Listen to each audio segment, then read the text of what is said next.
বসতে হবে। সামনে যারা আছেন, পিছনে হাজার হাজার আল্লাহর বান্দারা এখানে আছেন, সামনে যারা আছেন বসতে হবে। একেবারে 2-4-5 ঘন্টা অপেক্ষা করা লাগবে, বসতে হবে এমন তো না। যতক্ষণ বয়ান হয় মেহরবানি মেহরবানি একটু বসি ভাই, সাহাবাদের মতো করে একটু বিসর্জন দিই ভাই, একটু কুরবানি। বসি মেহরবানি, বসেন সবাই, যার যার জায়গায় বসে পড়ুন, মেহরবানি বসে পড়ুন। সামনে যারা আছেন সবাই বসে পড়ুন, বসি সবাই। কোথায় আছেন? যদি এখন আমাদের সামনে গুরুত্বপূর্ণ বক্তব্য রাখবেন, আমাদেরকে দিক নির্দেশনা দেবেন। আগামীর বাংলাদেশ কেমন বাংলাদেশ চাই, আগামীর বাংলাদেশকে নিয়ে আমাদের কি ভাবনা হওয়া উচিত, জাতি কি সিদ্ধান্ত নিতে হবে, এ বিষয় নিয়ে জাতির প্রত্যেকটা মানুষের মধ্যেই ভাবনা। কথা বলেন ঠিক কিনা? আজকের এই জাতির আগামীর ভাবনা নিয়ে, আমাদের করণীয় সিদ্ধান্তের বিষয়ে, আমাদের দেশকে নিয়ে, জাতিকে নিয়ে যিনি ভাবেন, যিনি লড়েন, যিনি চলেন, যিনি নির্ঘুম দিন রাত কাটাচ্ছেন, আজকে সেই আল্লামা মামুনুল হক দামাত বারাকাতুহু আমাদের সামনে উপস্থিত, আমাদের সামনে গুরুত্বপূর্ণ বক্তব্য পেশ করবেন। হযরতকে নসিহত পেশ করার জন্য দরখাস্ত করছি এবং হযরতের নসিহত এবং দুয়ার মাধ্যমেই আজকের আমাদের মাহফিলের কার্যক্রম সমাপ্ত হবে ইনশাআল্লাহ।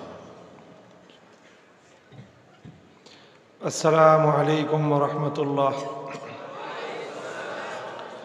ইন্নাল হামদালিল্লাহ নাহমাদুহু ওয়া নাস্তাঈনুহু ওয়া নাস্তাগফিরুহু ওয়া নু'মিনু বিহি ওয়া নাতাওয়াক্কালু আলাইহি ওয়া নাশহাদু আল লা ইলাহা ইল্লাল্লাহু ওয়াহদাহু লা শারীকা লাহু ওয়া নাশহাদু আন্না সাইয়্যিদানা ওয়া মাওলানা মুহাম্মাদান আবদুহু ওয়া রাসূলুহু সাল্লাল্লাহু তাআলা আলাইহি ওয়া আলা আলিহি ওয়া আসহাবিহি ওয়া বারাকা ওয়া সাল্লামা তাসলিমান কাসীরা। আম্মা বা'দ, ফাআউযু বিল্লাহি মিনাশ শাইতানির রাজীম। বিসমিল্লাহির রহমানির রহিম। الذين إن مكناهم في الأرض أقاموا الصلاة وآتوا الزكاة وأمروا بالمعروف ونهوا عن المنكر ولله عاقبة الأمور. بارك الله لنا ولكم في القرآن العظيم ونفعنا وإياكم بالآيات والذكر الحكيم. اللهم صل على محمد وعلى آل محمد كما صليت على إبراهيم وعلى آل إبراهيم إنك حميد مجيد. اللهم بارك على محمد وعلى آل محمد كما باركت على إبراهيم وعلى آل إبراهيم إنك حميد مجيد. সম্মানিত সভাপতি, উপস্থিত হযরত উলামায়ে কেরাম, শ্রদ্ধাভাজন আমার বয়োজ্যেষ্ঠ মুরব্বী সাহেবান, সমবেত ইসলাম প্রিয়, কোরআন প্রেমিক, নবী প্রেমিক, তাওহীদি মুসলমান ভাই ও বন্ধুগণ, বিশেষ করে জামিআতুল মানহাল আল কওমিয়ার এই মাহফিলে উপস্থিত বিপুল পরিমাণ আমার তরুণ ছাত্র ও শ্রমিক জনতা, আল্লাহ পাক রব্বুল আলামিনের মেহেরবানি যে আল্লাহ রাব্বুল আলামিন একটি সুন্দর আয়োজনে মুবারক দিনের মাহফিলে আমাদেরকে সমবেত হওয়ার তৌফিক দান করেছেন। আলহামদুলিল্লাহ। আমরা এমন একটা দেশে বসবাস করি, কি বলবো রাষ্ট্রকে, কি বলবো সরকারকে জানি না। এরকম ঘটনা ঘটতেছে, একটার পর একটা ঘটতেছে, কিন্তু প্রকৃত অপরাধীরা শনাক্ত হয় না, প্রকৃত অপরাধীরা এই জাতীয় ক্ষেত্রে তাদের মুখোশ উন্মোচিত হয় না। এখানে দুই ধরনের অপরাধী থাকে। কয় ধরনের? এই জাতীয় ঘটনা অহরহ ঘটে। দুই ধরনের অপরাধী থাকে। একটা অপরাধী থাকে যারা সরাসরি এই জাতীয় হত্যাকাণ্ডগুলো, হামলাগুলো চালায়। এরা সাধারণত হয় ভাড়াটিয়া কিলার। 5,000 10,000 টাকা দিয়ে এই সকল খুনি ভাড়া পাওয়া যায়। সমাজের একটা শ্রেণী এরকম এমন বিকৃত মানসিকতার হয়ে গেছে যে 10,000 টাকার বিনিময়ে এমন একটা মানুষ যাকে সে চিনেও না, জানেও না, কি অপরাধ তাও জানে না, শুধু 10,000 টাকার বিনিময়ে একটা মানুষকে খুন করে ফেলবে।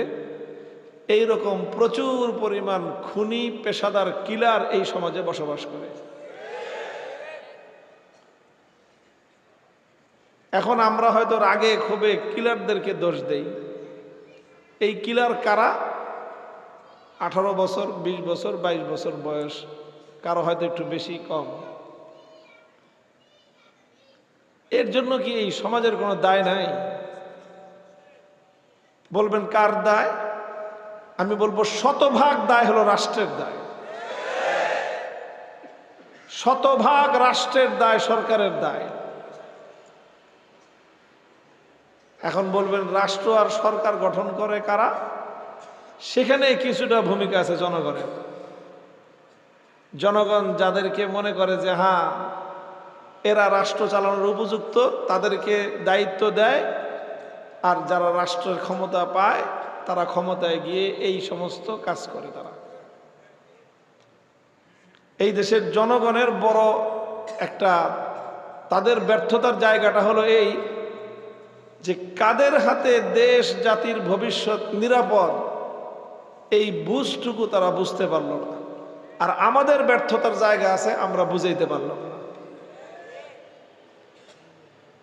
আমরা বুঝাইতে পারলাম না রে ভাই আপনাদেরকে। আমার আব্বাজান মরহুম শাইখুল হাদিস আল্লামা আজিজুল হক রহমতুল্লাহ আলাই, সবাই নাম শুনেছেন, অনেকেই দেখেছেন। তিনি জীবনের শেষ প্রান্তে এসে মাঝে মাঝে খুব আক্ষেপ করে একটা কথা বলতেন। উনি তো বয়ান করতেন, বাংলাদেশের একজন নক্ষত্রতুল্য একজন আলেম ছিলেন, শতবর্ষের শ্রেষ্ঠতম কর্মবীর, বহুমুখী দ্বীনের খেদমত তিনি করে গেছেন। তার সমকালীন সময়ে অনেকেই তার সমপর্যায়ের আলেম ছিলেন, কিন্তু খেদমতের দিক থেকে ইসলামের বহুমুখী খেদমত তার মতো এতটা আর কারো দ্বারা হয় নাই। এটা খুব দৃঢ়তার সাথেই বলা যায়। একদিকে সেই 50-এর দশকে, আজ থেকে প্রায় 70-75 বছর আগে বাংলা ভাষায় বুখারী শরীফের অনুবাদ করেছেন। এটা তার কালজয়ী অবদান এই জাতির উপর। প্রায় 60 থেকে 65 বছর হাদিসের দর্শ দিছেন। আর এরপরে সারা বাংলার আনাচে কানাচে মানুষের কাছে দ্বীনের দাওয়াত নিয়ে বিচরণ করেছেন। দ্বীনি আন্দোলন, ইসলামী রাষ্ট্র ব্যবস্থা প্রতিষ্ঠার জন্য জীবনের একটা দীর্ঘ সময় তিনি ব্যয় করেছেন। তো যাই হোক, এই সব কাজ করার পরে শেষ জীবনে দেখেছি উনি আক্ষেপ করে মাঝে মাঝে একটা ওয়াজ করতেন।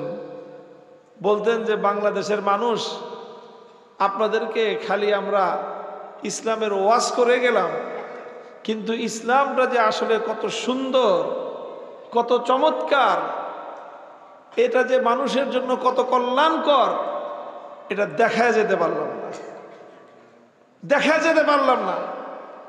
ভাই, ওই বেদনা আমাদের ভিতরেও আছে, আমাদেরও একই কথা।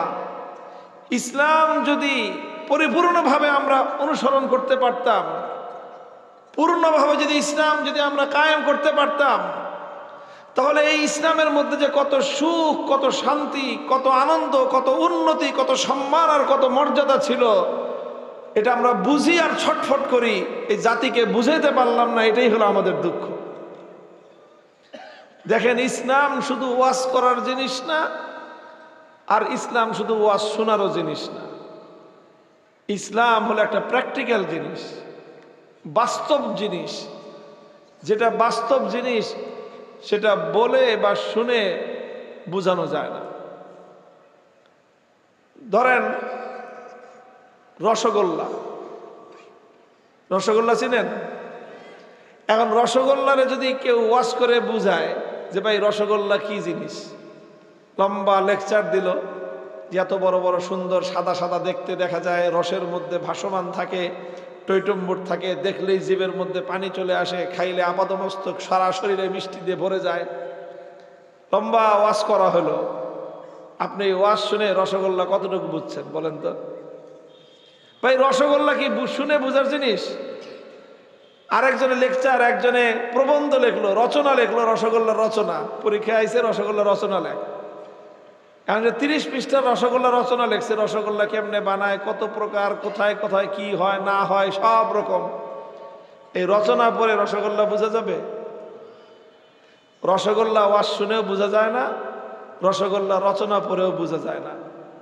রসগোল্লা বুঝতে চাইলে এত লম্বা লেকচার আর এত বড় রচনার দরকার নাই। 20 টাকা 25 টাকা দিয়ে একটা রসগোল্লা কিনে খান, দেখবেন এর চেয়ে ভালো বুঝবেন। কথা বলেন ঠিক কিনা? যেই জিনিস বাস্তব জিনিস সেটা কোনোদিন কথা বলে, কথা লেখা দিয়ে বোঝানো যায় না। সেটা বুঝাইতে গেলে অনেক জটিলতার সৃষ্টি হয়। একটা গল্প আছে, এক ছাত্র কোরআনের হাফেজ হয়েছে। কোরআনের হাফেজ যখন হয় বাচ্চারা, তো বাপ মা তো অনেক খুশি হয়, বিশাল খুশির ব্যাপার। তো এই বাচ্চার মা তার খুশিতে সে এখন বাচ্চাকে বলছে তোর হুজুরের দাওয়াত দিয়ে নিয়ে হুজুরের দাওয়াত খাও। এখন এই বাচ্চা যেই হুজুরের কাছে হেফজ পড়ছে সেই হুজুর হলো অন্ধ হুজুর। অন্ধ হুজুররা কিন্তু ভালো হাফেজ হয়। আমরা যে হুজুরের কাছে পড়েছি অন্ধ হুজুর। তো অন্ধ হুজুররা তো দুনিয়াতে চোখে আর কিছু দেখে না, কাজে তার মেমোরি পুরাটাই ফাঁকা থাকে। খালি কোরআন শরীফটা তার মেমোরিতে ডাউনলোড, এই জন্য ফকফকা থাকে তার কোরআন শরীফ। আমরা তো চোখের দুনিয়ার অনেক কিছু দেখি যেন আমাদের মেমোরি ফুল থাকে, এই জন্য কোরআন শরীফ অতটা ইয়াদ থাকে না। তো যাই হোক, তুই অন্ধ হুজুরকে দাওয়াত দিছে, বলছে যে হুজুর মায়ের দাওয়াত দিছে আপনারে, হেফজ শেষ করছি, এই উপলক্ষে আপনার দাওয়াত খাওয়াবে। আচ্ছা ঠিক আছে চল। তো তোর মায় কি পাকাইছে, কি খাওয়াইবে? তো এই যে ভাত টাতে সব কিছু কিছু। স্পেশাল কি পাকাইছে? পায়েস পাকাইছে। স্পেশাল কি? পায়েস। এখন এই হুজুর তো হুজুর দেশে পায়েস নাই। এখন হুজুর জিজ্ঞেস করে পায়েসটা কি জিনিস রে? হুজুর পায়েস বুঝেন না, পোলাপান দাও। হুজুর পায়েস বুঝেন না, দুধ দিয়ে পাকায়, দুধ। এখন হুজুর জিজ্ঞেস করে দুধ কি জিনিস? আরে হুজুর দুধ বোঝেন না, ফকফকা সাদা দুধ। এখন হুজুর কয় হুজুর তো চোখে দুধও দেখে নেই, ফকফকা সাদাও দেখে নেই কোনোদিন। এখন হুজুর কয় ফকফকা সাদা কিরকম? এখন এই বাচ্চা কয় হুজুর ফকফকা সাদা বোঝেন না, বগের মতো সাদা। এখন হুজুর তো বগও দেখে নেই। এখন হুজুর জিজ্ঞাসা করে বগটা কিরকম? এখন এই পোলায় চিন্তা করে যে হুজুর এখন বগ দেখাবো কেমনে? এখন সে হুজুর তো চোখে দেখে না, এখনো হাত দিয়ে এরকম করছে। হুজুর দেখেন বগ থাকে এরকম। এখন হুজুর হাতে কয় এই বগ, এই বগের মতো দুধ, সেই দুধ দিয়ে পাকাইছে পায়েস। না না না, এই পায়েস খাওয়া যাবো না, এটা খাইলে আমার গলায় আটকে যাব। এখন এখন কাউরে যদি পায়েস বুঝাইতে হয় এই বগের মতো, তে পায়েস খাইতে পারবো কোনোদিন? তো আমাদের অবস্থা হয়েছে আমরা ইসলাম শুধু ওয়াজ শুনে আর বই পড়ে ইসলাম বুঝতে চাই। সাহাবায়ে কেরাম ওয়াজ শুনে আর বই পড়ে ইসলাম বুঝেন নাই, প্র্যাকটিক্যাল নিজেরা ইসলাম আমল করে, ইসলাম বাস্তবায়ন করে তারপরে ইসলামের সৌন্দর্য বুঝেছেন। সে যুগে তামাম পৃথিবীতে ইসলামকে প্র্যাকটিক্যাল বাস্তবায়ন করেছেন, দুনিয়ার মানুষের ঘরে ঘরে ইসলামের সুফল আর সৌন্দর্য তারা পৌঁছে দিয়েছিলেন। এই জন্য আপনাদেরকে বলি, আমাদের দুঃখ, আমাদের ব্যথা, আমরা যে চিৎকার করি, চেঁচামেচি করি, খামাখা করি না রে ভাই। আপনি যদি দেখেন যে আপনার চোখের সামনে একটা মানুষ আগুনে পুড়ে মারা যাচ্ছে, একটা বাচ্চা পানিতে পড়ে মারা যাচ্ছে, আপনি চিৎকার না করে পারবেন বলেন তো? আপনার মুখ যদি ঠেসা ধরে রাখে, আপনি যদি মানুষ হয়ে থাকেন, আপনি চিৎকার না করে পারবেন? আপনি চিৎকার করবেনই তো, ভাই আমি চোখে দেখতেছি বাচ্চাটা পানিতে পড়ে মারা যাচ্ছে। একটা মানুষ, আর মানুষ তো মানুষ, একটা কুকুরকে যদি কেউ দেখে যে আগুনে পড়ে মারা যাচ্ছে, কোনো মানুষ চুপ করে থাকতে পারবে? চিৎকার করবে যে ভাই বাঁচাও বাঁচাও, এই কুত্তাটারে বাঁচাও। তো যারা দেখে না তারা তো বুঝে না। আমরা তো আল্লাহর কোরআন হাদিসের সৌন্দর্য, ইসলামী সমাজ ব্যবস্থার সৌন্দর্য, ইসলামী সমাজ ব্যবস্থার শান্তি, সুখ, সফলতা, এগুলো আমরা বাস্তবতার নিরিখে ইতিহাসের আয়নায় এমন ভাবে দেখি। আর যখন এই জাতির মধ্যে সেগুলো বাস্তবায়ন করতে পারি না, আর জাতির মধ্যে যখন এই অবস্থা দেখি যে এরকম দিনে দুপুরে খুন করে ফেলায় রেখে গেল, এই খুনিদের বিচারের আওতায় আনার কোনো ব্যবস্থা নাই, তখন কলজাটা ছিন্ন ভিন্ন হয়ে যায়। আর তখনই আমরা চিৎকার করি। আল্লাহর কসম খেয়ে বলি, যদি আল্লাহর কোরআনের সমাজ হতো, এই সমাজের মানুষের জানের মাল, এই সমাজের মানুষের রক্তের দাম এভাবে মূল্যহীন হতো না। শাইখুল হাদিস রাহমাতুল্লাহ আলাইহি বলতেন, এখন তো মানুষের খুনের দাম নুনের চেয়েও কম। খুনের দাম নুনের চেয়েও কম। পেশাদার কিলার কারা আছে, কারা কারা এই সকল কাজ করে? আরে ভাই, এটা তো আইন শৃঙ্খলা, পুলিশ তো দূরের কথা, স্বাভাবিক কথা। আপনি এলাকায় 10 দিন খবর নিলে আপনি জানতে পারবেন যে আপনার এলাকায় কারা কারা কিলার জানে, কিন্তু এদেরকে ধরা ছোঁয়ার কেউ নাই। কে ধরবে? কে করবে এই সমাজকে মুক্ত? আপনি অন্যায়ের বিরুদ্ধে কথা বলবেন, আপনি দেশকে ভালোবাসবেন, আপনি জাতিকে ভালোবাসবেন, আপনি আরেকজন গডফাদারের ক্ষমতার পথে আপনি কাটা হয়ে দাঁড়াবেন, ওই কিলার ভাড়া করে আপনার ফুটা করে দিবে, শেষ। কারণ ওই যে পুলিশের ওসিও ওই গডফাদারের আন্ডারে চাকরি করে। করবে কি পুলিশের ওসি? করবে কি? কি দেব, দোষ দিব কাকে? টোটাল সিস্টেম বদলে ফেলতে হবে, খোল নলচা পরিবর্তন করে ফেলতে হবে ইনশাআল্লাহ। এবারের আমাদের চেষ্টা শুধুমাত্র আর কিছু নয়, গোটা সমাজ ব্যবস্থা আমূল পরিবর্তন করতে চাই।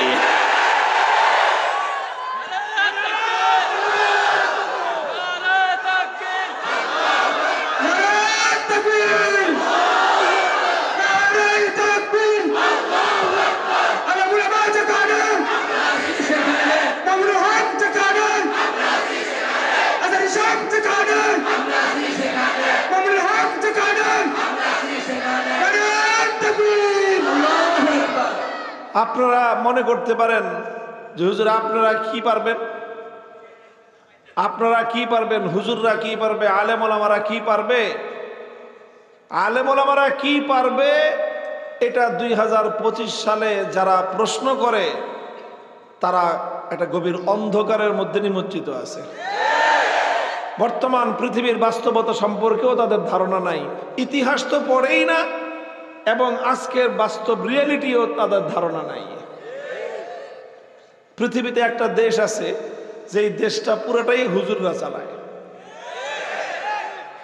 সেই দেশের যিনি প্রধান, তার উপাধি হলো আমিরুল মুমিনিন। তিনি নিজেকেই বলেন যে আমি আমিরুল মুমিনিন, আমি সারা পৃথিবীর ইমানদারদের জিম্মাদার। আছে বুকের পাটা পৃথিবীতে 55টা মুসলিম কান্ট্রির, আর কোন রাষ্ট্রনায়কের এই হিম্মত আছে সে বলবে আমি সারা দুনিয়ার আমি ইমানদারদের জিম্মাদার? এই হিম্মত নাই কারো। একজন আর আছে, সেটা কোনো জেন্টেলম্যান না, সেটা একটা মোল্লা, তিনি একজন শাইখুল হাদিস।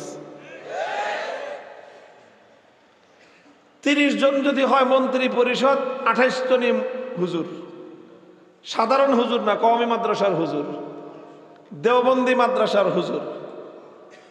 শুধু মন্ত্রীরা হুজুর না, সেই দেশের যে চিফ জাস্টিস, প্রধান বিচারপতি, তার নাম হলো মোল্লা আব্দুল হাকিম হাক্কানি, জবরদস্ত আলেম। তার কিতাব আছে কিতাবুল কাজা ওয়াল ইমারা, বিশাল এত বড় ভলিউমের, প্রায় 1500 পৃষ্ঠার কিতাব, আরবিতে লেখা, অনেক বড় আলেম।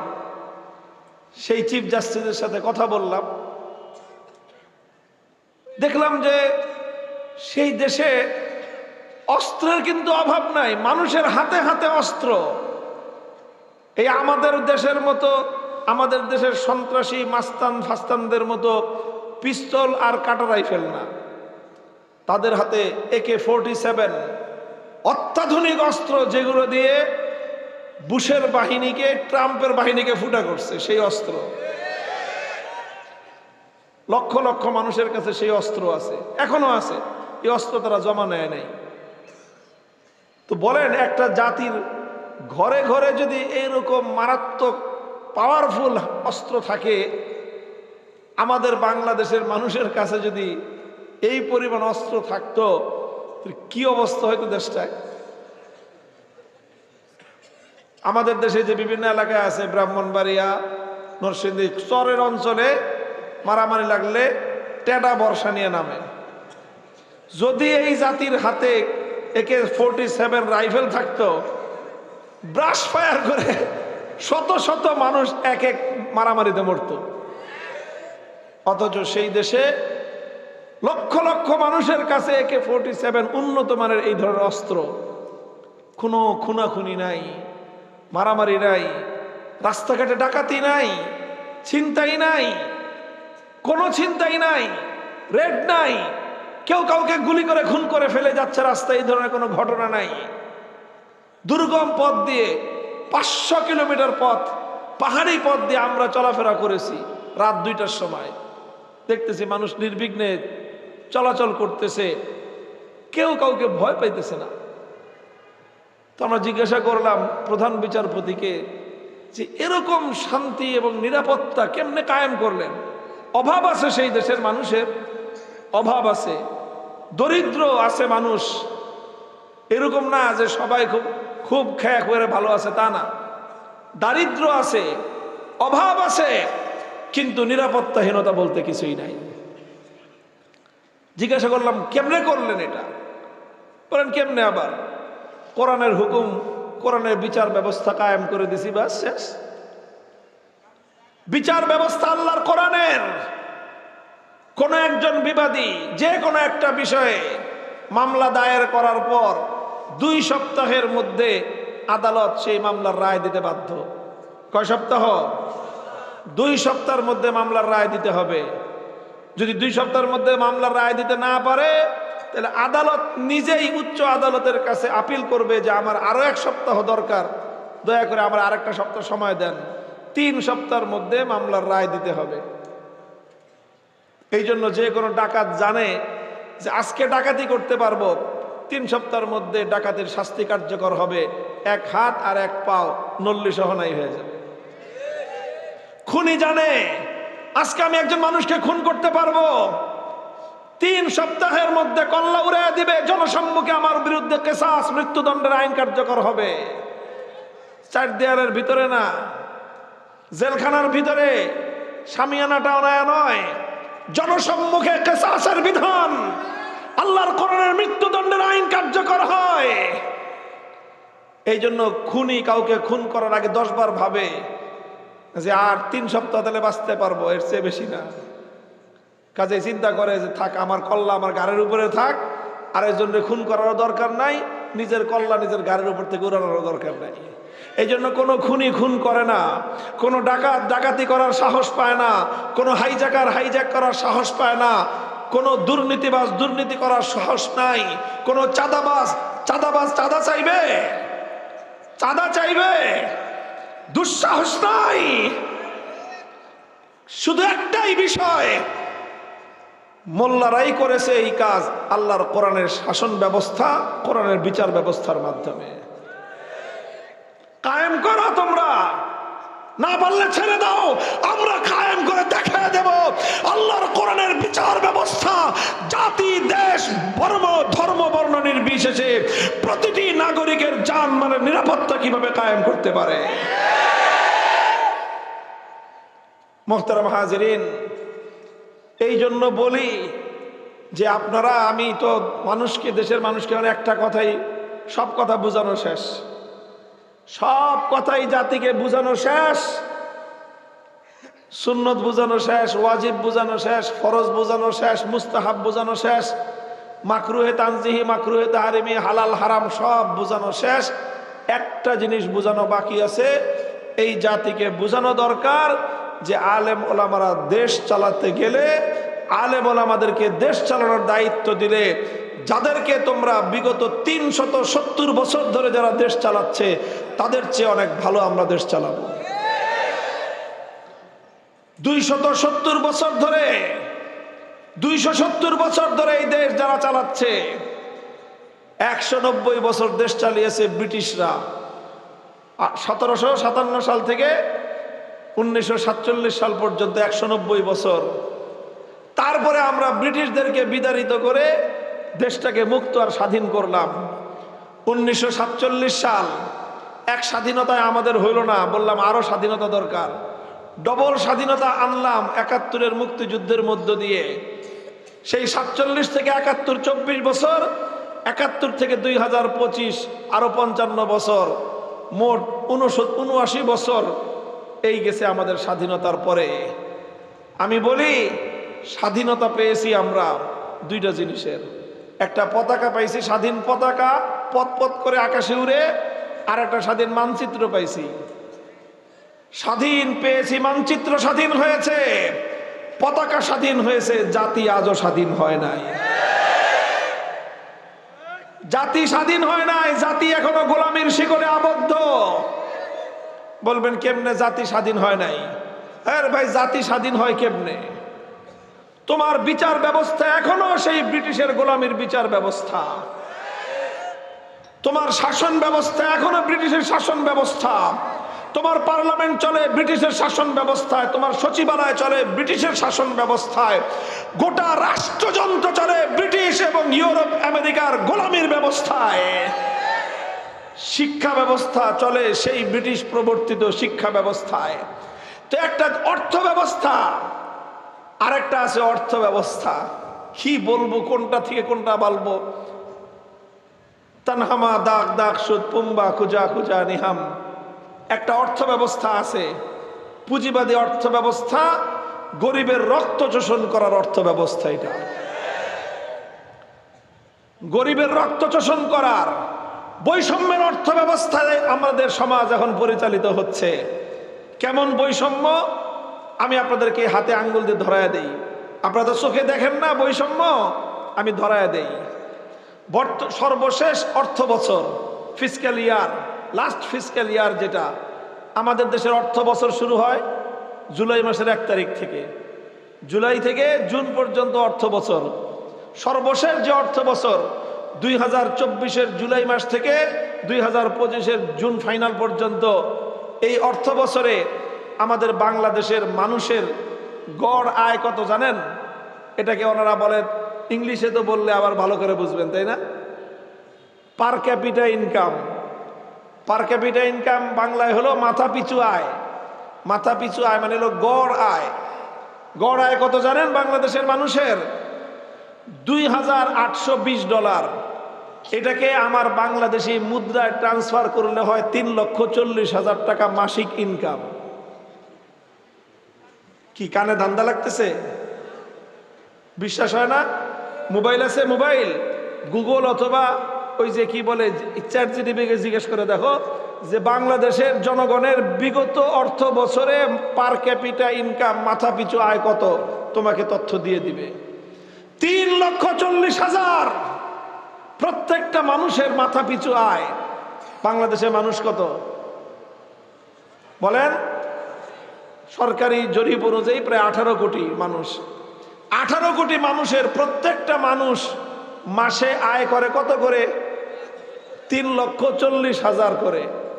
আমি এই যে বিশাল হাজার হাজার মানুষের এই মজমা, বলেন তো এখানে কয়জন আছেন যে 3,40,000 টাকা মাসে কামান? বলেন, হাত উঠান দেখি। এই বাপের বেটারা দেখি আমরা। ওই যে একজনে হাত উঠেছে, মোবাইল দিয়েছে না হাত উঠেছে? মোবাইল দিয়ে রেকর্ড করতেছে। তার মানে এত বড় মজমার মধ্যে একটা মানুষও নাই 3,40,000 টাকা মাসে কামাই করেন। তাহলে গড় আয় মাসিক 3,40,000 হইল কেমনে বলেন তো? আরে ভাই, গড় বাড়ে কেমনে? মনে করেন 10 জন মানুষ আছেন আপনারা, বা 11 জন, 11 জনের মধ্যে 10 জন কামাই করে 1 টাকা করে, 10 জন কামাই করে 1 টাকা করে, আর একজন কামাই করে 1000 টাকা। তাহলে 11 জনের মোট ইনকাম কত হলো? 1010 টাকা। এবার 1010 টাকাকে আপনি 11 জনের মধ্যে গড় করেন, কত হবে? প্রায় 91 টাকার উপরে হবে, তাই না? কত করে পড়বে গড়ে? কত? 91 টাকা গড়ে 11 জনের কামাই। এবার বলেন, এক একজন কামাই করছে 10 জন কত করে? 1 টাকা করে। তাহলে তার গড় আয় 91 টাকা হলো কেমনে? বাকি 90 টাকা কার? বাকি 90 টাকা যে 1000 টাকা কামাই করছে, 1000 টাকাকে 10 জনের 1 টাকার সাথে গড় করার পরে সবার মাথা পিছু আয় হয়ে গেছে 91 টাকা করে। এই হলো বাংলাদেশের জনগণের মাথা পিছু আয় 3,40,000 টাকা হওয়ার মাঝে যা। এর মূল কারণ হবে কেন? হবে না কেন? আমাদের 18 জন কামাই করে 18 লক্ষ কোটি টাকা। বুঝেন নাই? বাংলাদেশের বিগত দিনে এক সরকার গেলে আরেক সরকার তার দুর্নীতির ফিরিস্তি দেয়। তার সে ক্ষমতায় থাকাকালে তার দুর্নীতির ফিরিস্তি জানা যায় না, ক্ষমতা থেকে যাওয়ার পরে জানা যায়। তো বিগত সময়ে বাংলাদেশ থেকে যেই টাকাটা পাচার হয়েছে বিদেশে গেছে, দেশে যা করছে এগুলোর হিসাব নাই, বিদেশে যেটা পাঠাইছে সেটার হিসাব হলো 28 লক্ষ কোটি টাকা। কত টাকা? 28 লক্ষ কোটি টাকা বিদেশে পাচার করে যে বেগমপাড়া করছে, সুইস ব্যাংকে নিয়ে টাকা ভরছে। এই হলো দেশের অবস্থা। শুধু দুর্নীতি আর অব্যবস্থাপনাই নয়, দেশের চলমান যে অর্থনৈতিক ব্যবস্থা, এই ব্যবস্থাটাই হলো এমন একটা ব্যবস্থা যেই ব্যবস্থার মাধ্যমে জনসমাজে মানুষের মধ্যে বৈষম্য তৈরি হয়। অল্প কিছু মানুষ গোটা দেশের সকল সম্পদের মালিক হয়, আর মাস পিপল, ব্যাপক জনসাধারণ দারিদ্র্য সীমার নিচে বসবাস করে। এই জন্য আমাদের দেশের সাধারণ মানুষের ইনকাম গড় কত? সাধারণ প্র্যাকটিক্যালি হিসাব করলে দেখা যাবে 15 থেকে 20,000 টাকা করে কামাই করে দেশের 50 থেকে 60 ভাগ মানুষ, আর 20 থেকে 30,000 টাকা কামাই করে আরো 10% মানুষ, আর 30,000 টাকার উপরে কামাই করে আর অল্প কিছু মানুষ।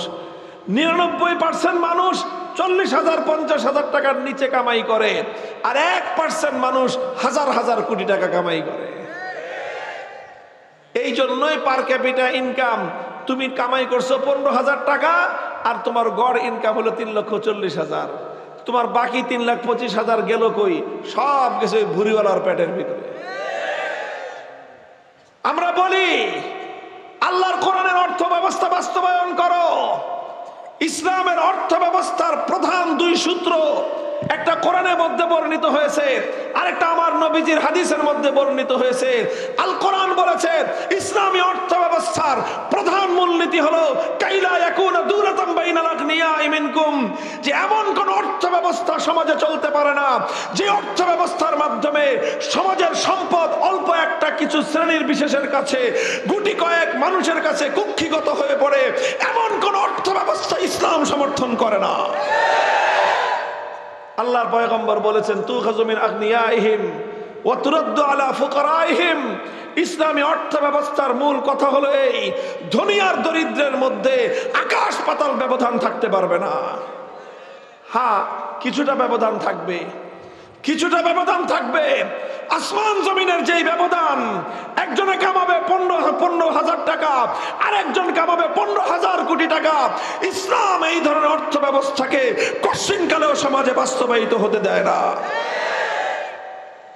ওয়াজ করে লাভ হবে কি? এগুলো ওয়াজ করার জিনিস? এগুলো ওয়াজ করার জিনিস? এগুলো অর্থ মন্ত্রণালয়ের দায়িত্ব কাঁধে নিয়ে বড়লোকদের পেট পাড়া দিয়ে ওদের কাছ থেকে পয়সা বের করে গরিবের হাতে, গরিবের ঘরে ঘরে পৌঁছে দেওয়ার জিনিস। দায়িত্ব দিবেন না আমাদেরকে? মুহতারাম হাজিরিন, কথা লম্বা বলবো না, একটা কথা বললাম আপনাদেরকে। একটাই এজেন্ডা আমার একটাই এজেন্ডা। অনেকে আমাদের অনেক ভূমিকা নিয়ে প্রশ্ন করে। আমি একটা জিনিস এই জাতিকে বোঝানোর চেষ্টা করতেছি, হে জাতি, তোমাদের একটা ভুল হাজার ভুলকে জন্ম দিচ্ছে। সেই ভুলটা হলো তোমরা আলেম সমাজের নেতৃত্বের উপর আস্থা রাখতে পারতেছো না। যতদিন পর্যন্ত কোরআনের আলেম যারা তাদের নেতৃত্বের উপর আস্থা রাখতে না পারবা, তোমাদের ভাগ্যের কোনো পরিবর্তন হবে না।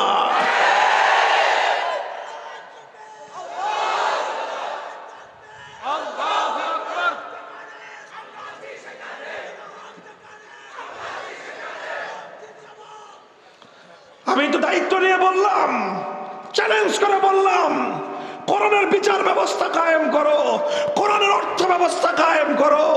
এই জাতীয় কিলার খুনি যারা জনগণের জানমালের নিরাপত্তা বিঘ্নিত করে, কোন খুনি দেশে নিরাপদ ভাবে খুন করে পার পাবে না ইনশাল্লাহ। একটা তো খুন করে কিলাররা, আর খুন করাই হলো আরেকটা শ্রেণী থাকে যারা এদেরকে প্রশ্রয় দেয়, এদেরকে কন্ট্যাক্ট করে, আর এরা বিপদে পড়ে গেলে ওই বড় ভাই এসে এদেরকে উদ্ধার করে। সমাজে বর্তমানে যে রাজনৈতিক বন্দোবস্ত আছে ভাই, ওয়াজ এগুলির আপনাদের কাছে মনে হয় ওয়াজ মনে হইতেছে না? আপনাদের কাছে ওয়াজ মনে হয় শুধু ওই যে যা আছে, আমি কিছু কথাবার্তা বললাম গতানুগতিক। আমি তো শুরুতেই বলছি, মানুষের প্রয়োজন এখন এটার প্রয়োজন। সমাজের অসঙ্গতি, সমাজের সমস্যা কোথায়, সেই সমস্যার জায়গা চিহ্নিত করে দেই। আজ আমাদের সমাজের মূল সমস্যার গোড়াটা হলো সমাজের রাজনৈতিক বন্দোবস্ত। এই জন্যই হুজুরদেরকে রাজনীতি নিয়ে কথাবার্তা বলতে গেলেই এই সমাজের মধ্যে যারা দুর্নীতিবাজ, সমাজের যারা ধ্বংসকারী, গোটা সমাজটাকে যারা জাহান্নামে পরিণত করেছে, ওরা এসে হুজুরদের কণ্ঠরোধ করতে চায়, করে যে হুজুর ওয়াজ করেন, রাজনীতি করবেন না। আয় দিকে আমার কাছে আয়, আচ্ছা বলো দেখি, সাহস থাকলে এসে বলো আমাদের সামনে এসে যে ওয়াজ করেন, ওয়াজ কারে কয়, রাজনীতি করে কয়, বুঝাই দিব তোদেরকে। আরে ভাই, ওয়াজ তো সেটাকেই বলা হয় যেখানে সমস্যা, সেই সমস্যা জাতিকে আইডেন্টিফাই করে দেওয়ার নামই হলো ওয়াজ। সমস্যা এক জায়গায়, ফোড়া হয়েছে এক জায়গায়, টিউমার হয়েছে এক জায়গায়, ক্যান্সার এক জায়গায়, ডাক্তার তেল মালিশ করে, মলম মালিশ করে আরেক জায়গায়, এটার নাম ডাক্তার? আরে ভাই, ডাক্তার যখন অপারেশন করবে, তো ডাক্তারকে তো অপারেশন ওই জায়গাতেই করতে হবে যেখানে তার রোগ আছে, যেখানে তার টিউমার, যেখানে তার বিষ ফোড়া অপারেশন করতে গেলে তো ব্যথা লাগবেই। তার শরীরের মধ্যে পুষ জমছে, বিষাক্ত জার্ম হয়েছে, এখন এখানে যদি আমি অপারেশন করতে যাই, তোমার ব্যথা লাগবে না? ব্যথা লাগলে তো রুগী ফাল পারবে না রুগী। রুগীর লাফালাফি দেখে যদি ডাক্তার ডরায়, এই ডাক্তার কোনোদিন ডাক্তার হওয়ারই যোগ্য না। সমাজের সমস্যা যেই জায়গায়, ওই জায়গায় কথা বললে যাদের সমস্যা ওরা ফাল পারবেই। ওদের লাফালাফি দেখে যেসব হুজুররা ডরায়, ওইসব হুজুররাও আসলে ভালো হুজুর হওয়ার যোগ্য না। সমাজের সমস্যা কথা আমি বললাম, আমি বলি আপনারা আমার কথাগুলি বাস্তবতার সাথে একটু মিলিয়ে দেখেন। এই সমাজের যত অপরাধ, যত ধরনের অন্যায় অপকর্ম সমাজে চলতেছে, তার সব কিছুর মূলে, সব কিছুর গোড়ায় হলো বর্তমান রাজনৈতিক ব্যবস্থা। মাদকের ছড়াছড়ি সমস্যা রাজনীতিতে, কিশোর গ্যাং সমস্যা রাজনীতিতে, সন্ত্রাস সমস্যা রাজনীতিতে, খুন গুম হত্যাকাণ্ড সমস্যা রাজনীতিতে, দুর্নীতি, অর্থনীতি পাচার করা, জনগণের সম্পদ লুটপাট সমস্যা রাজনীতিতে, সব সমস্যা রাজনীতিতে। এই জন্যই ওরা চায় না যে আলেম সমাজ রাজনীতি নিয়ে কথা কোক। আর আলেম ওলামারা মেনে নিছে, ঠিক আছে আমরা সারা দেহে মলম মাখমো, কিন্তু আপনার যেখানে ফোড়া আছে ওখানে হাত দেব না। তো এই রোগী কোনোদিন ভালো হবে না। বলবেন রাজনীতিতে কেমনে সমস্যা, আমি বলি আপনারা মিলিয়ে দেখেন। বর্তমানে আমাদের দেশের যে রাজনৈতিক ব্যবস্থাটা চলতেছে, গতানুগতিক রাজনীতির ব্যবস্থাটা কেমনে চলে? নেতারা চালায়, তাই না? যারা নেতৃত্ব দেয়, শতকরা 100% এই সমাজের রাজনৈতিক নেতাদের অবস্থাটা কি? যে প্রত্যেকে পোলাপান পালতে হয়। পোলাপান পালে না এমন কোন রাজনৈতিক নেতা দেখাইতে পারবেন না। যার নেতৃত্বের ভলিউম যত বেশি, তাকে তত বেশি পোলাপান পালতে হয়। একজন থানা লেভেলের, ওয়ার্ড লেভেলের একটা পাতি নেতা, তারও কমপক্ষে না হলে 50টা পোলাপান পালতে হয়। এখন যে 50টা পোলাপান যে সে পালবে, এই পাতি নেতা এই 50টা পোলাপানের বাপের কি বাপ দাদার জমিদারি রেখে গেছে যে নিজের পকেটের পয়সা দিয়ে 50টা পোলাপান পালবে? বলেন, এই পাতি নেতাই তো 2 দিন আগে টোকাইছিল। তো ও 50টা ছেলে পালবে কেমনে? সে 50টা পোলাপান পালে কেমনে? এই 50টা পোলাপানের জন্য এই সমাজ থেকে নানা অন্যায়ভাবে পয়সা উপার্জন করার সোর্সে করে দেয়। বলে দেয়, তুই এটা টেন্ডার খাবি, তুই এই রাস্তার চান্দা খাবি, তুই এখানকার মাস্তানি করবি, তুই এখানকার খুন খারাপি করবি, আরেকটা দেয় তুই মাদক পাচার করবি। এই সব কিছু করে 50টারে একটারে দেয় মাদকের, 5 জনে দেয় মাদকের কারবারি, 5 জনে দেয় খুন খারাপির কাজ, 5 জনে দেয় চান্দাবাজির কাজ, 5 জনে দেয় টেন্ডারবাজির কাজ। এই সব করে 50 জনকে 50টা এরকম অবৈধ সোর্স দিয়ে তাদেরকে সে লালন পালন করে। এইভাবে তার নেতৃত্ব টিকে থাকে। আপনি তাকায় দেখেন, এই ছেলেপেলেগুলো যারা এই নেতাদের অধীনে রাজনীতি করে, এমনকি পড়াশোনা করে, ছাত্ররাও পড়াশোনা নাই, নেতার চামচামি করা ছাড়া তার আর কোনো কাজ নাই। আর পড়াশোনার বাইরে যেই সকল ছেলেপেলেগুলো থাকে, কোনো প্রফেশন নাই। জিজ্ঞাসা করবেন কি কাজ করো? আমি নিজে এটার বাস্তব, এটা প্র্যাকটিক্যাল অ্যানালাইসিস করে বলতেছি। আমার দুঃসম্পর্কের এক আত্মীয় একটা মেয়ের বিয়ের প্রস্তাব আসছে, তো ছেলেরা জিজ্ঞাসা করছি, পরে দেখা করতে গেছি, তো পোলাটা জিজ্ঞেস, তুমি কি করো? অমুক ভাইয়ের সাথে থাকি। তার প্রফেশন কি? প্রফেশনটা কি? ভাইয়ের সাথে থাকে, এটাই তার প্রফেশন। ভাইয়ের সাথে থাকা এটা হলো তার প্রফেশন। প্রশ্ন হলো, তুমি যে এই যে ভাইয়ের সাথে থাকো, তোমার সংসার চলে কেমনে? ভাই ব্যবস্থা করে দেয়। ভাই কেমনে ব্যবস্থা করে দেয়? ভাই একটা রোড দেখা দিছে যে এই রোডের যত চান্দা এটা আমি খাবো। বলেন, এটা কি আমাদের রাজনৈতিক বন্দোবস্ত না? এই রাজনৈতিক বন্দোবস্তের উপর লক্ষ লক্ষ তরুণ যুবকের রুটি আর রুজির সম্পর্ক। এখন এই রাজনীতির বিরুদ্ধে কথা বললেই তো এই রুটি রুজির উপরে গিয়ে আঘাত লাগে। এখন কয় যে হুজুর, আপনি কি আমাকে পেটে লাথি মারতে চান? এই সন্ত্রাস বন্ধ হয়ে গেলে আমরা খামু কি? খুন খারাপি বন্ধ হয়ে গেলে আমরা চলবো কেমনে? মাদকের কারবারি বন্ধ হয়ে গেলে এই পরিবারগুলো কেমনে চলবে? চান্দাবাজি বন্ধ হয়ে গেলে এগুলো চলবে কেমনে? মুহতারাম হাজিরিন, আমি আপনাদেরকে এই কথাগুলি এই জন্য বললাম, আপনারা সচেতন মানুষ, আপনারা সমাজ পরিবর্তন করার হিম্মত করেন, সাহস করেন, উদ্যোগ গ্রহণ করেন।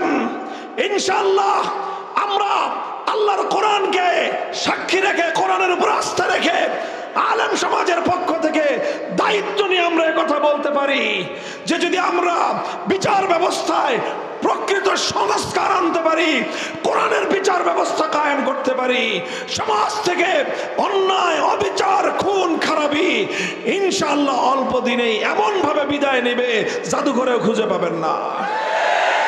কোরআনের অর্থনৈতিক ব্যবস্থা বাস্তবায়ন করেন, ইনশাআল্লাহ সমাজ এবং দেশ হয়তো অনেক বড়লোক না হতে পারে, কিন্তু সমাজের মধ্যে অর্থনৈতিক বৈষম্য থাকবে না। ইনশাআল্লাহ সমাজের মধ্যে যদি ইসলামী রাজনৈতিক বন্দোবস্ত কায়েম হয়, তাহলে এই সমাজে বেকার পালন করবার এই ভাই ভাই বড় ভাইদের রাজনীতির এই পরিবেশ সমাজে থাকবে না। আল্লাহ পাক রব্বুল ইজ্জত আমাদেরকে বুঝবার তৌফিক দান করেন। এই জন্য ইসলাম, কোরআন বলেছে, আমি যদি ইমানদারদেরকে ক্ষমতা দেই তাহলে তারা কি করবে? কোরআনের সূরাতুল হজ্জের 41 নম্বর আয়াত আমি তেলাওয়াত করেছিলাম। আল্লাহ বলেছেন, আমি ইমানদারদেরকে ক্ষমতা দিলে সর্বপ্রথম তারা নামাজ কায়েম করবে, তারপরে যাকাত বাস্তবায়ন করবে, তারপরে সমাজে সৎ কাজের আদেশ জারি করবে, আর সমাজে অসৎ কাজে নিষেধাজ্ঞা জারি করবে। এই কাজগুলোর মাধ্যমে এই যে মৌলিক বুনিয়াদ, ইনশাআল্লাহ সুম্মা ইনশাআল্লাহ বাংলাদেশ আজ বিশ্বের কাছে একটা বিষয়ে রোল মডেল। কয় বিষয়ে? উন্নয়নের রোল মডেল বাংলাদেশ না, এটা ধোঁকাবাজির কথা, ভাওতাবাজির কথা। বাংলাদেশ উন্নয়নের রোল মডেল হতে পারে নাই, তবে বাংলাদেশ একটা জিনিসের রোল মডেল বিশ্বের জন্য হয়েছে, সেটা হলো বাংলাদেশের তরুণ যুবক ছাত্র জনতা শ্রমিক জনতা তারা একটা বিষয়ে রোল মডেল হয়েছে, সেটা হলো অন্যায়ের বিরুদ্ধে, ফ্যাসিবাদের বিরুদ্ধে, জুলুমতন্ত্রের বিরুদ্ধে তারা যুদ্ধ করার, লড়াই করে জুলুমকে এবং জুলুমতন্ত্রকে উৎখাত করার ক্ষেত্রে বাংলার যুবকরা বিশ্ব দরবারে রোল মডেল হয়েছে।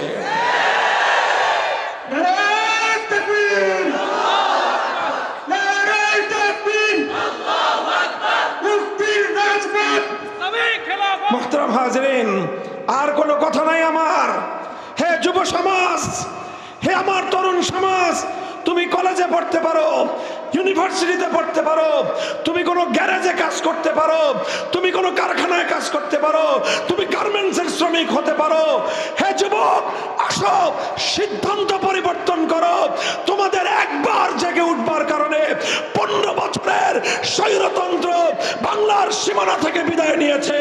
তোমরা যদি আরেকবার সিদ্ধান্ত নিতে পারো, আমার বাংলার 270 বছরের গোলামীর জিঞ্জির ছিন্ন হয়ে বাংলার মুক্ত আকাশে আল কোরআনের শাসনের পতাকা উঠবে ইনশাআল্লাহ।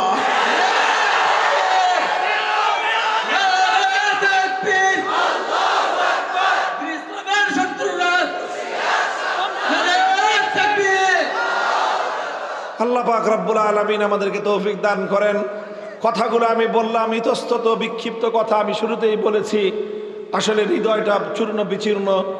আমরা এখন সকলেই একটু দোয়া করব। আমাদের ভাই শরীফ ওসমান হাদি আমাকে আলেম ওলামাদেরকে অত্যধিক মহব্বত করেছে, আমি নিজে তার চাক্ষুষ প্রমাণ দেখেছি। আমি যখন কারাবন্দী ছিলাম, আমার জন্য সে তার আবেগ মাখা কণ্ঠে অনেক কথা বলেছে। আলেম ওলামাদের প্রতি তার গভীর শ্রদ্ধা এবং মমতা আছে। তার বাবাও একজন আলেম, তার ভাই একজন আলেম, সেও আলেম পরিবার থেকে উঠে এসেছে। এই জন্য আধিপত্যবাদের বিরুদ্ধে সে কথা বলে। বাংলাদেশটাকে ইসলামের পথে অগ্রসর হয়ে যাক, তার একটা কণ্ঠস্বর ছিল এই যুবক। এই জন্যই তার উপরে এই আঘাত এসেছে।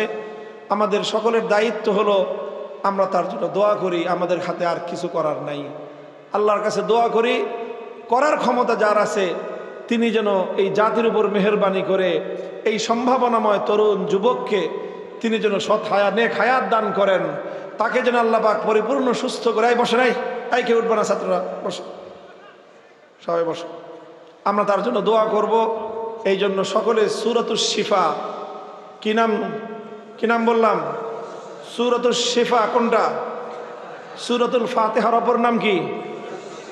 সূরাতুশ শিফা। শিফা মানে রোগ মুক্তি, শিফা মানে কি? রোগ মুক্তির সূরা হলো সূরাতুল ফাতিহা। এই সূরাতুশ শিফা আমরা তেলাওয়াত করব আল্লাহর কাছে এই নিয়তে, আল্লাহ যেন এই সূরাতুশ শিফার বরকতে আমাদের ভাই শরীফ ওসমান হাদিকে যেন আল্লাহ পাক পরিপূর্ণ দ্রুত সুস্থতা দান করেন।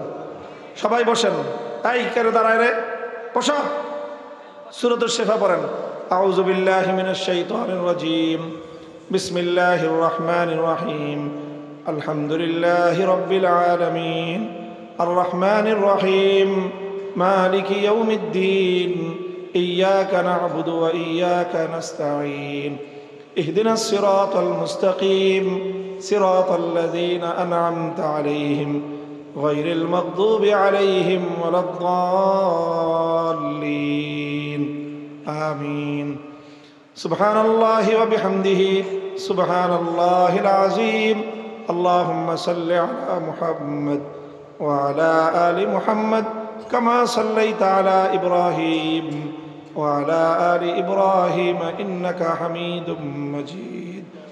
ইয়া হাইয়্যু ইয়া কাইয়্যুম বিরহমাতিকা নাস্তাগীস, ইয়া হাইয়্যু ইয়া কাইয়্যুম برحمتك نستغيث يا حي يا قيوم برحمتك نستغيث أصلح لنا شأننا كله ولا تكلنا إلى أنفسنا طرفة عين ইলাহ আলামিন রব্বুল আলামিন রাত গভীর হয়ে গিয়েছে আল্লাহ আমরা আপনার গুনাহগার বান্দারা দীর্ঘ সময় আপনার দ্বীনের কথাগুলো আলোচনা করে বুজুর্গানে দ্বীন দেশ বিদেশের আলেম ওলামাদের কথা শুনে কথা আলোচনার শেষ পর্যায়ে আমরা আপনার শাহী দরবারে ভিক্ষার হাত প্রসার করে দিয়েছি মাবুদ আয় আল্লাহ আমাদের হাতগুলোকে আপনি কবুল এবং মঞ্জুর ফরমান আয় আল্লাহ মাহফিলে অনেক আয় আল্লাহ বেগুনাহ মাসুম বাচ্চা আছে অনেক সাদা দাড়িওয়ালা আপনার পেয়ারা বান্দা আছে আল্লাহ আপনার অনেক মকবুল বুজুর্গ বান্দা রয়েছে আল্লাহ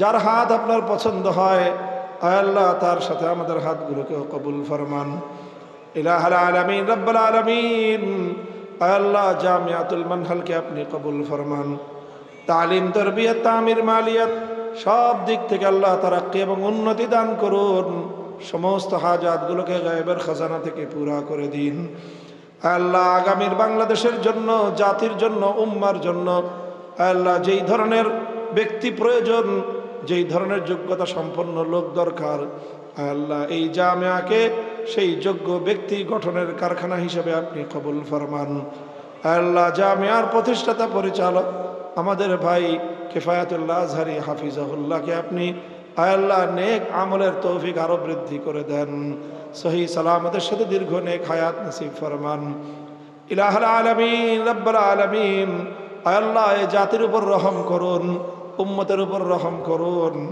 আল্লাহ আমাদের ছোট্ট একটা দেশ আপনার হাবিবের 18 কোটি উম্মত এই দেশে বসবাস করে আল্লাহ এই উম্মতকে আল্লাহ ধ্বংস করার জন্য তাদের ঈমান এবং আমলকে নষ্ট করার জন্য চারিদিক থেকে ষড়যন্ত্রের জাল বিস্তার করা হয়েছে আল্লাহ সমস্ত ষড়যন্ত্রের জালগুলোকে আপনি ছিন্ন করে দিন আল্লাহ এই মাটির প্রতি ইঞ্চি মাটিকে ইসলামের ঘাঁটি হিসাবে কবুল ফরমান আল্লাহ আমাদের পূর্বপুরুষগণ অনেক ঘাম ঝরিয়েছেন অশ্রু দিয়েছেন এ মাটির জন্য তারা রক্ত দিয়েছেন 270 বছরের বঞ্চনার ইতিহাস ইলাহুল আলামিন রব্বুল আলামিন আল্লাহ এ জাতির ভাগ্য খুলে দেন তাদেরকে কোরআনের শাসনের দ্বারা শাসিত হওয়ার তৌফিক দান ফরমান উলামায়ে কেরামের নেতৃত্ব কায়েম করে দিন উলামায়ে কেরামকে সেই হিম্মত দান করুন সাধারণ মানুষকে আলেম ওলামাদের সহযোগিতা করার মতো হিম্মত তৌফিক এবং ঈমানি জজবা দান ফরমান ইলাহুল আলামিন রব্বুল আলামিন যারা ইসলামের পক্ষে কথা বলে আল্লাহ যারা সহি দ্বীনের পথে কাজ করে আল্লাহ আপনি কুদরতের মাধ্যমে তাদের হেফাজত ফরমান আল্লাহ বিশেষ করে আমাদের ভাই শরীফ ওসমান হাদি আল্লাহ আপনার বান্দা আমরা যতটুকু দেখেছি আল্লাহ সৎ সাহসিকতার সাথে জুলুমের বিরুদ্ধে সে কথা বলে অন্যায়ের বিরুদ্ধে কাজ করে অবিচারের বিরুদ্ধে ইনসাফের পক্ষে আল্লাহ সে বলিষ্ঠ কণ্ঠে কথা বলেছে আল্লাহ ইলাহুল আলামিন জীবন মৃত্যুর সন্ধিক্ষণে আল্লাহ গুরুতর অসুস্থ অবস্থায় হামলা করে আল্লাহ গুলিবিদ্ধ অবস্থায় হাসপাতালের বিছানায় শায়িত ইলাহুল আলামিন আপনার কুদরত ছাড়া আর কোনো ভরসা নাই আল্লাহ আপনি শরীফ ওসমান হাদিকে শেফায়ে কামিলা আজলা কুল্লিয়া নসিব করে দিন পরিপূর্ণ সুস্থতা দিয়ে আবার জাতির মাঝে ফিরিয়ে দিন আল্লাহ দ্বীন এবং মিল্লাত জাতির খিদমতে ভূমিকা পালন করার তৌফিক এনায়েত ফরমান আল্লাহ যারা দেশের মধ্যে মানুষের জন্য ক্ষতির কারণ হয়ে আছে আল্লাহ তাদের সকলকে আপনি হেদায়েত নসিব ফরমান আল্লাহ হেদায়েত যাদের কপালে নাই আল্লাহ তাদেরকে সর্বতভাবে আপনি নির্মূল করে দিন আল্লাহ উম্মতকে আবার কোরআন সুন্নাতের পথে ফিরে আসার তৌফিক এনায়েত ফরমান ইলাহুল আলামিন আমাদের যাদের বাবা মা দুনিয়া থেকে চলে গেছে আল্লাহ বাবা মায়ের কবরগুলোকে জান্নাতের বাগান বানিয়ে দিন আল্লাহ এখনো যাদের বাবা মা হায়াতে আছে আল্লাহ পিতা মাতার খিদমতের মাধ্যমে আপনার সন্তুষ্টি হাসিল করার সৌভাগ্য নসিব ফরমান ইলাহুল আলামিন আমাদের সন্তান সন্ততিদেরকে দ্বীনের উপর ঈমানের উপর সাবিত কদম রাখেন রব্বানা তাকাব্বাল মিন্না ইন্নাকা আনতাস সামিউল আলিম ওয়া তুব আলাইনা ইয়া মাওলানা ইন্নাকা আনতাত তাওয়াবুর রহিম ওয়া সাল্লাল্লাহু তাআলা আলা খায়রি খালকিহি মুহাম্মদ وآله وصحبه أجمعين سبحان ربك رب العزة عما يصفون وسلام على المرسلين والحمد لله رب العالمين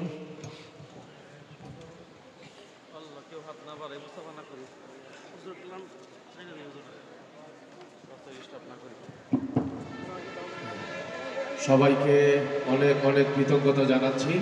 রাস্তা ক্লিয়ার করে দিতে হবে। রাস্তার মধ্যে হযরতের সঙ্গে কোনো সালাম মুসাফার চেষ্টা আমরা কেউ করব না।